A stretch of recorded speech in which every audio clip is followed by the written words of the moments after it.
que van a crear, por ejemplo, así se ve a nivel macroscópico, entonces tienen que ponerle marroncito, un barrito más claro, es medio algodonoso, miren cómo tiene los bordes. Así. Claro, o sea, está así, pero así hay pues imágenes de ciertos hongos que ya van a ver, pues así lo tienen que hacer.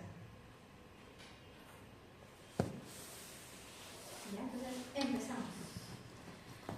Bueno, micología es una rama en sí de la microbiología, ¿no? Ustedes ya han visto varias áreas, ya hemos visto parásito, ya hemos visto bacteria y ahora también está mico, ¿no? Que es el estudio de organismos y agentes que son demasiado pequeños para poder ser observados con el ojo humano a simple vista, por eso es que necesitamos de un microscopio, ¿no? Para poder observar estos microorganismos. En caso de la micología, netamente, vamos a ver que viene, ¿no?, de la palabra miques, que son hongos o setas, ¿no? Parece que estos se llaman setas. Y logos, que es estudio, ¿no? El estudio de los hongos o de las setas, ¿no? Que son como las casas de los pitufos.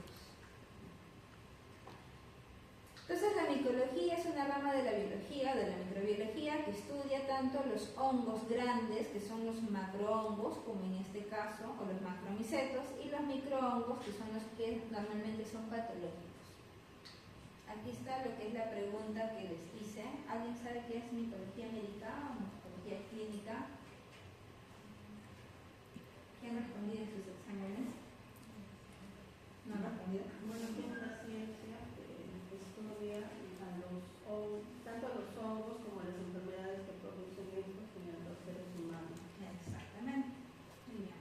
Exactamente, eso es lo que es la micología médica. Ahí está, micología médica estudia las enfermedades producidas por los hongos y los hongos que la producen. O sea, es lo que vamos a ver durante el curso, ¿no? Todo lo que va a producir las enfermedades de estos hongos, a toda su sintomatología, que no es tan tediosa, y en sí el hongo, ¿no? Sus partes, sus formas de diagnóstico. ¿Y qué cosa es una micosis? Micosis son las infecciones causadas por los hongos y toman su nombre de la parte del organismo que invaden. Por ejemplo, onicomicosis. ¿Qué es onicomicosis? De la uña, ¿no? Una micosis que se va a dar en la uña. O también le dan el nombre del hongo que la causa, como la coccidiomicosis. ¿Cómo se llama el hongo? Coccidioides. Así se llama. Entonces, cualquiera de las dos es los nombres de las micosis, ¿no? O sea, en sí de las infecciones que causan estos hongos.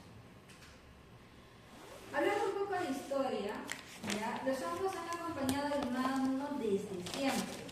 Como la levadura para elaborar el pan. Los que han hecho pan o repostería saben que existe una levadura que se utiliza, ¿no es cierto?, para que crezca, ¿no?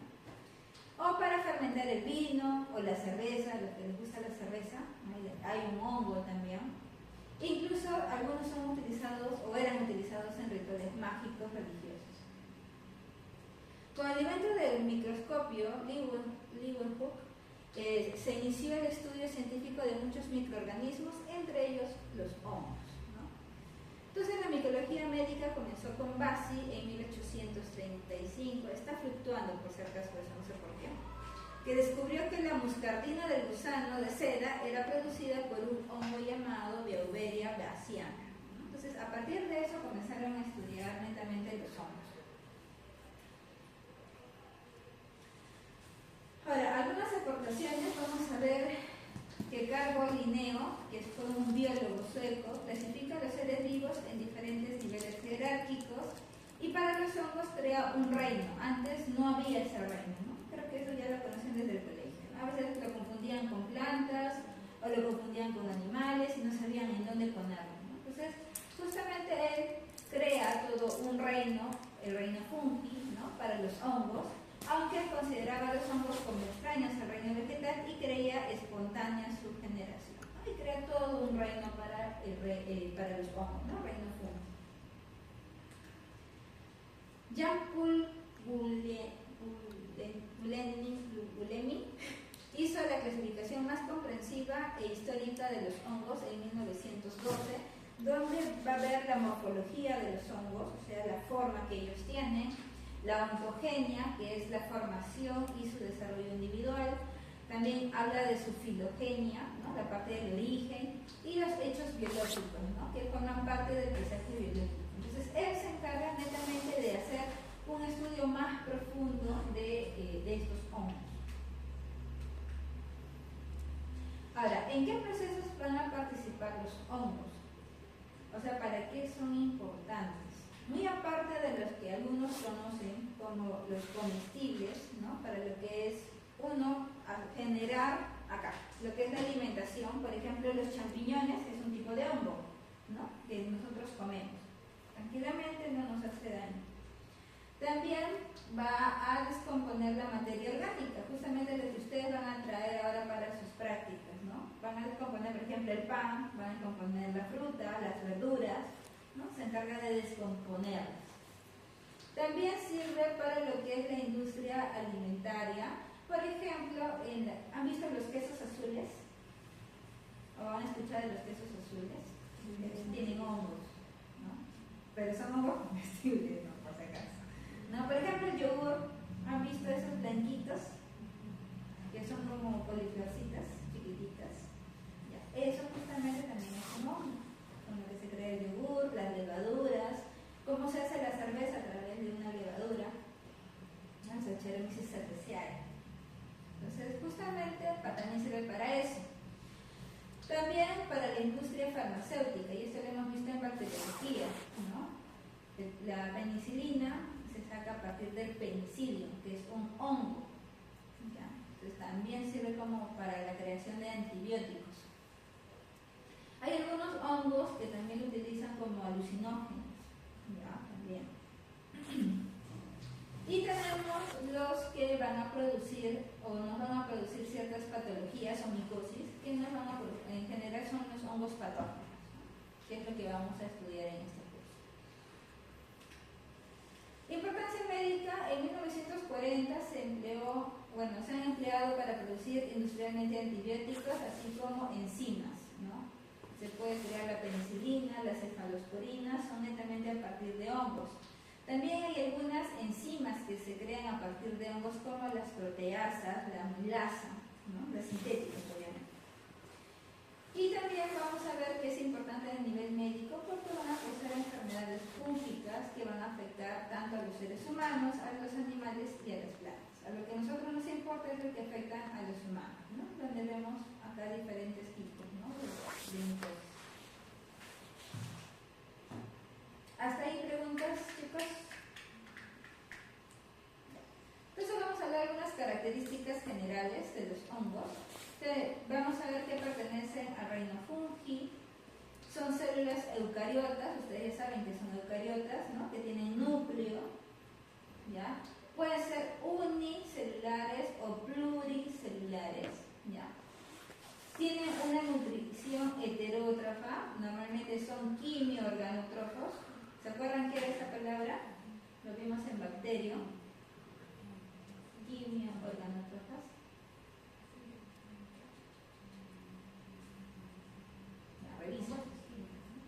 Revisen.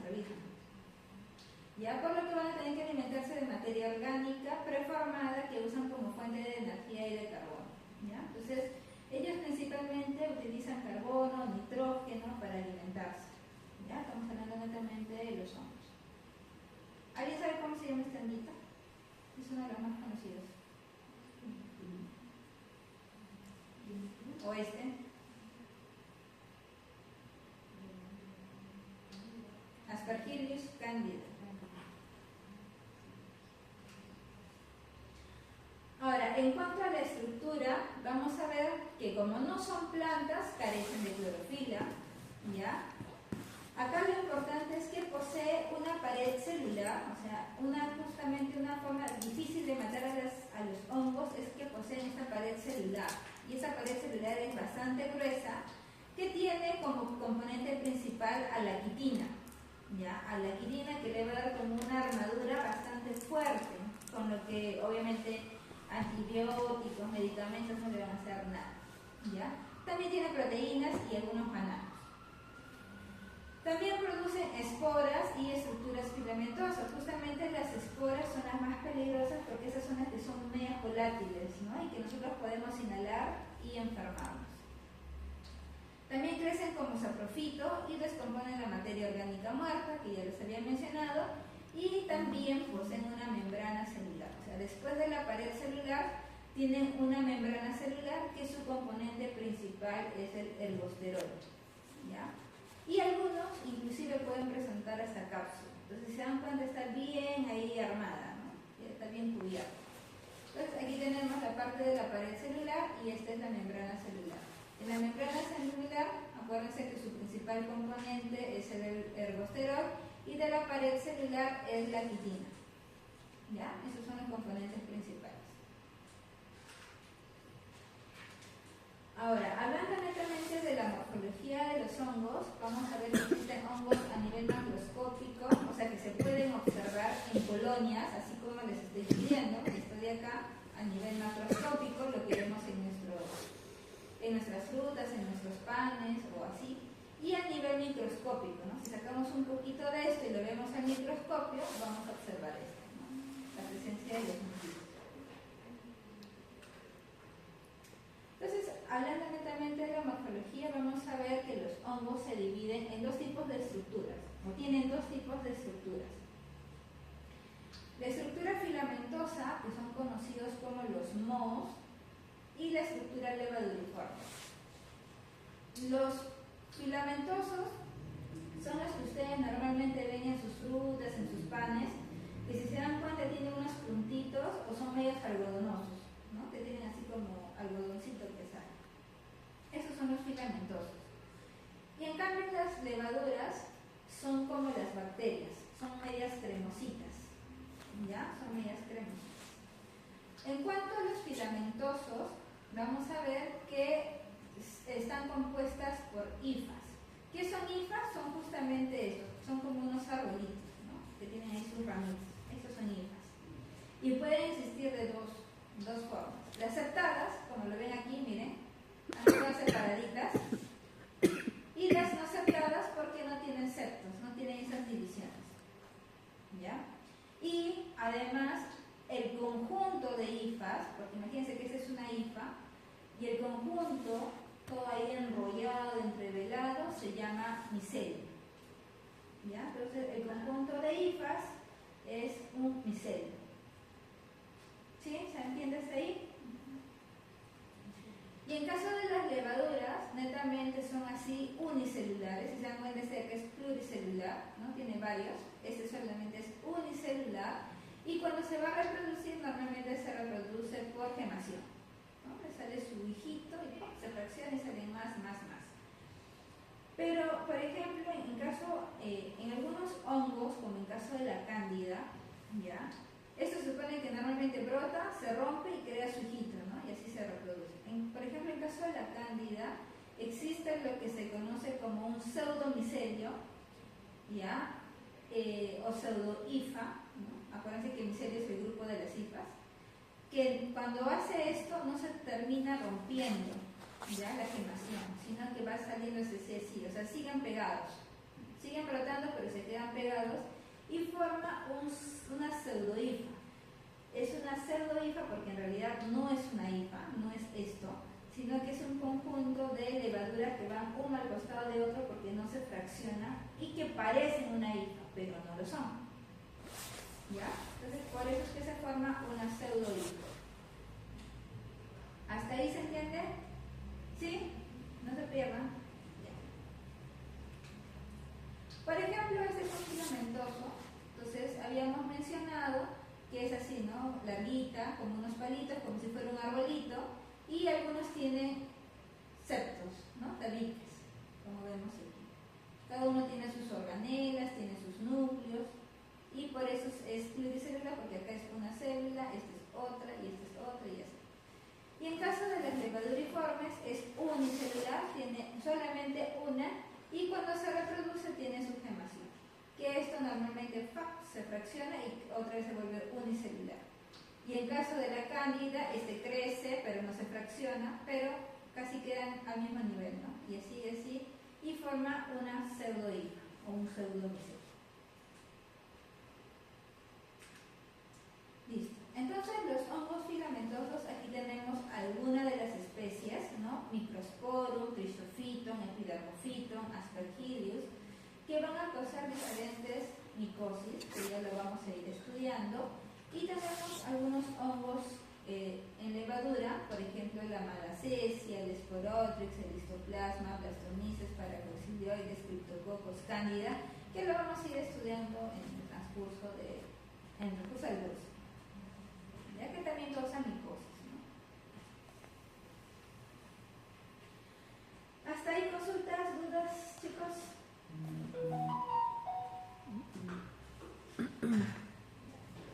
Entonces vamos a hablar de la estructura filamentosa, o sea, de las hifas, ojo, de las hifas. Vamos a ver que un hongo filamentoso tiene dos porciones, ¿ya? O sea, tiene dos partes. Una que es la parte reproductiva y la otra que es la vegetativa. Entonces, para que ustedes más o menos se orienten, ¿dónde está? Acá.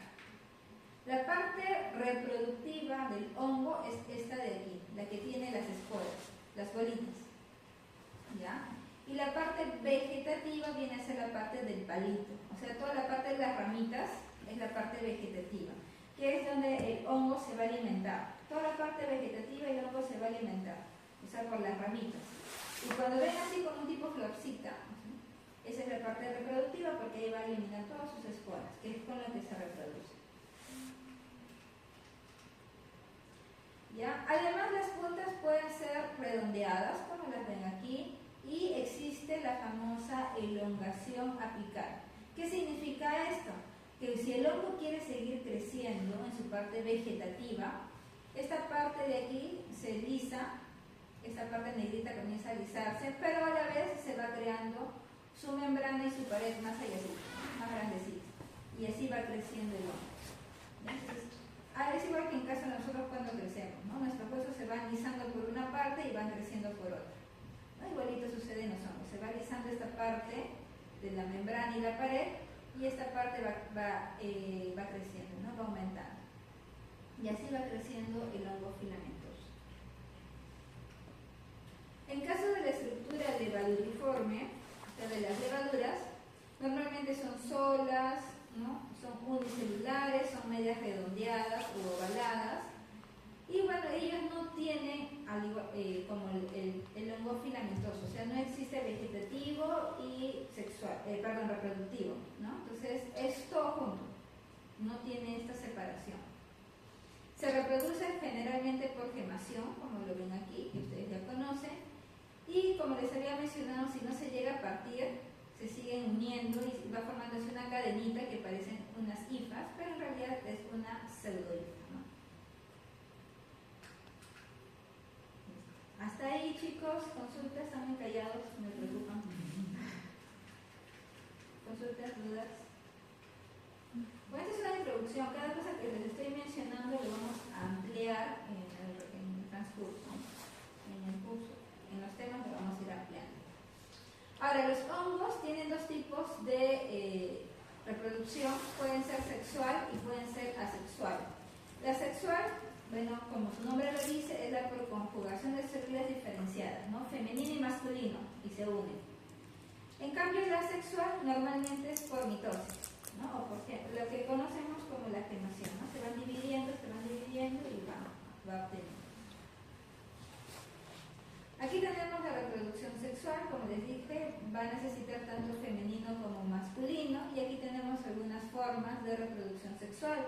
Por ejemplo, copulación de planogametos, tenemos el contacto gametangial, tenemos lo que es la copulación gametangial por aquí, somatogamia, la espermatización.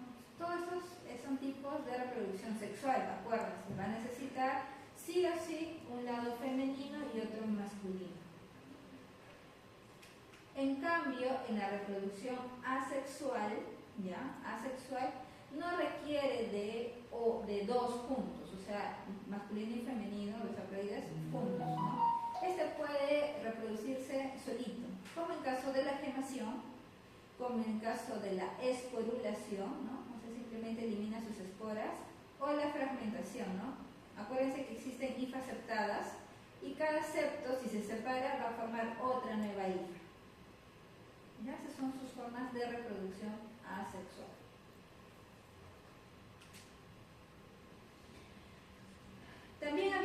hablado de las esporas, ¿no? Que son esas bolitas que están en la parte reproductiva la parte reproductiva de las hifas, ¿no? Entonces, esporas viene del griego espora, que es semilla, que es una unidad diminuta y simple que están destinadas a la diseminación y reproducción de los hongos, ¿no? Entonces, con esto el hongo también se reproduce, que son esas bolitas que justamente les había mencionado, que es peligroso porque ustedes lo inhalan y puede llegar a sus pulmones, puede llegar a otros órganos de su cuerpo. Ay, qué pesados. Voy a silenciar.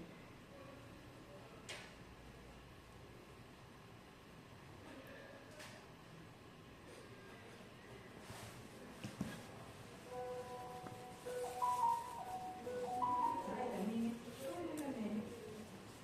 me escribí.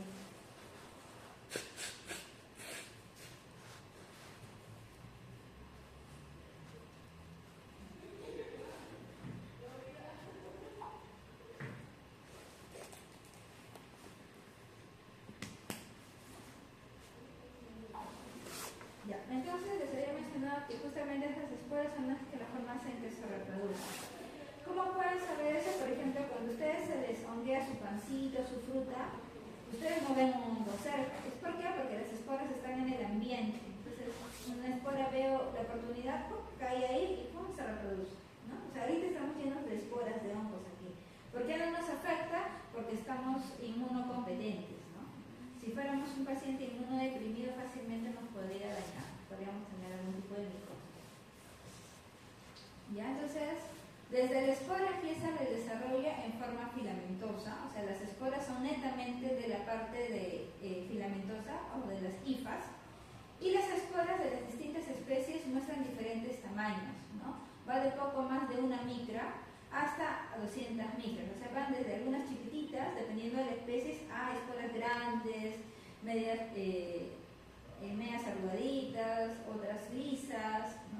Entonces, hay diferentes según la especie. Cuando se deposita una espora y el medio ambiente no es favorable para su desarrollo, puede quedar en estado latente durante cierto tiempo. O sea, si no es favorable para el hongo, se puede quedar ahí un tiempo. Si es favorable, es como una semilla, ¿no? Comienza a crecer la hifra. Así como lo ven aquí. ¿Ya? Entonces, así crece la espora. Llega a un ambiente favorable y es como que comienza a crecer la raicita, ¿no? Y comienza a crecer la hija, que es todo esto de aquí. Ya, así crece más o menos una espora. Listo. Entonces vamos a ver los hongos de importancia médica. ¿Qué es lo que pasa con los hongos para nuestro cuerpo? ¿Qué patología nos puede producir?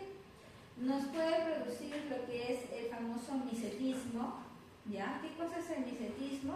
Es cuando nosotros vamos a ingerir o vamos a tener contacto con algunos hongos que pueden producirnos alucinaciones, que son venenosos.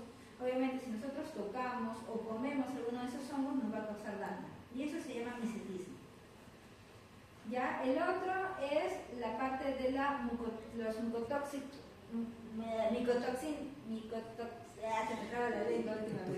micotoxicosis, que es los que nos van a producir justamente algún tipo de toxina. Así como las bacterias nos producían toxinas cuando nos alimentábamos y todo eso, igual en caso de los hongos.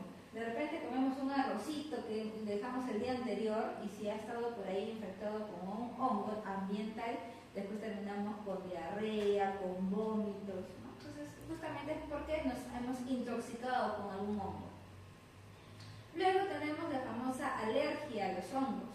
Hay algunos que dicen, soy alérgico a la humedad o soy alérgico. En realidad es alergia a los hongos, ¿no? Porque aspiramos las esporas y nos causa pues esta rinitis, los ojos rojos, los estornudos. Entonces, en sí no es alergia a la humedad, ¿no?, que algunos piensan.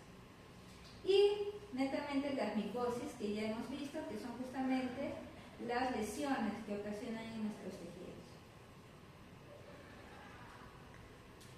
Ahora, los hongos se van a clasificar en eomicetos y actinomicetos. En pocas palabras, los eomicetos son los hongos verdaderos, ¿ya? Son los hongos verdaderos, o sea, los propiamente hongos. Y los actinomicetos, ¿se acuerdan qué son los actinomicetos? Lo hemos visto en bacterias. El actinomyces era una bacteria filamentosa que se tenía con 100 Nielsen, muy parecido al Mycobacterium tuberculosis, como la anocardia, que era así todo larguito. Tan grave, ¿no? ¿Ya? A eso se le llama actinomyces, que es como mitad bacteria, mitad hongo. ¿Ya? Entonces, esto lo vamos a tocar, pero muy poquito. Lo que vamos a tocar principalmente son los eumicetos, ¿no? Los verdaderos hongos. Aquí está la clasificación de los eumicetos. Se van a clasificar en ascomicotas, los basidiomicotas, los sidomicotas. Y estos dos ya no los vamos a tocar porque no son de importancia médica para el ser humano. Este de aquí no es patológico en el ser humano y este de aquí es como que un hongo imperfecto, ¿ya? Entonces, normalmente lo que siempre se toca son estos tres, ¿ya? Que lo vamos a ir viendo, estos tres tipos de clasificación. Ahora, las micosis también tienen su propia clasificación, ¿ya? Tenemos por su origen, pueden ser endógenas o pueden ser exógenas. Exógenas, por ejemplo, cuando les dan una micosis superficial, ¿no? Por ejemplo, a nivel de uñas, a nivel de piel, ¿no? Esa es una exógena. Y las endógenas son las que se van a dar, y las endógenas son las que se van a dar dentro de los órganos. Por ejemplo, pulmones, se puede dar en el cerebro, ¿no? A eso se le llama endógenas. Ahora, por su localización, pueden ser superficiales, subcutáneas o profundas, ¿ya? Y esta clasificación es la que nosotros vamos a estudiar durante el curso. Las superficiales, netamente piel. Las subcutáneas, que se van a dar en el tejido subcutáneo, netamente, o sea, a nivel de grasa, esa parte. Y las profundas, o conocidas como sistémicas y también viscerales, que se van a dar dentro de los órganos, ¿no? Se van a dar mucho más complejo, se va a agarrar mucho más órganos y mucho más tejidos. Obviamente estas no son tan graves y estas son las más graves. Y también existe la clasificación por la susceptibilidad. Así como existían bacterias oportunistas, ¿no? Que aprovechaban que el sistema inmunológico del paciente esté bajo para hacer daño, también existen hongos oportunistas, que son la gran mayoría. Como les dije, ahorita estamos nosotros colegas de escuelas de hongos, aquí ahorita mismo, ahí, olfateándolos. Pero no nos hace nada porque tenemos un sistema inmunológico ahí fuerte, ¿no? Si se nos bajan las defensas, de repente sí podamos tener algún tipo de micosis. Por ejemplo, los diabéticos, normalmente ellos sufren mucho de micosis en los pies, en las mucosas, ¿no? Sufren mucho de micosis. ¿Por qué? Porque su sistema inmunológico está totalmente deteriorado. Hongos patógenos. Como les había mencionado, un hospedero normal, inmunocompetente, ¿ya? Existen patógenos sistémicos, o sea que van a ocasionar micosis sistémicas hasta 25 especies. Patógenos cutáneos, o sea, a nivel de piel, hasta 33 especies, y subcutáneos, hasta 10 especies. O sea, una persona inmunocompetente como nosotros.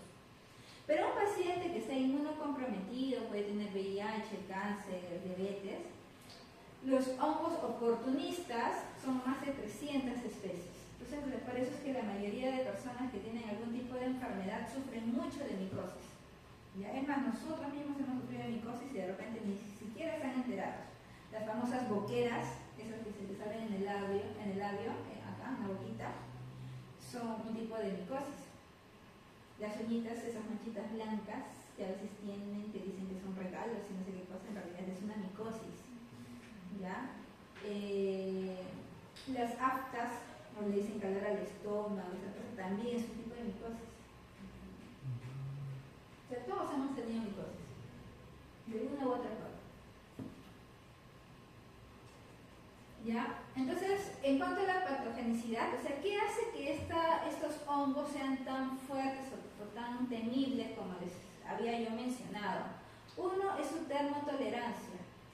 En algunas bacterias habíamos visto que la fiebre los mataba, ¿no? Porque necesitaban estar en 36, 37 grados, salvo uno que otro que le gustaba estar a 40. En cambio, los hongos crecen desde muy frío hasta muy caliente. 40 grados, están felices ahí. Por más fiebre que tengamos 42, siguen felices. Ellos resisten bastante el calor, no les afecta. Por eso que nuestra fiebre no le va a hacer nada. Además tiene bastante capacidad de sobrevivir en el ambiente tisular. O sea, puede estar en cualquier tipo de tejido si está en su gloria. ¿Por qué? Porque tiene todos los nutrientes necesarios para seguir viviendo. Y aparte tiene la capacidad de soportar los mecanismos de defensa del hospedero. Por ejemplo, la fagocitosis. Cuando había una bacteria, llegaba nuestro macrófago y ¡pum!, se lo fagocitaba. ¿Pero creen que pueda fagocitar a tremenda cosa? No, pues el hongo es una cosaza así enorme y nuestro macrófago es así. Entonces, no, por más que intente, no se lo va a comer. ¿Ya? Es una cosa, ya lo van a ver al microscopio, son cosas grandes. O sea, con 10X, con 4X ustedes lo pueden ver. En cambio, las bacterias necesitábamos verlo sin X. Entonces, son unas cosas, ¿no?, que tienen tremenda pared, tremenda membrana, bien ahí, es muy difícil erradicar.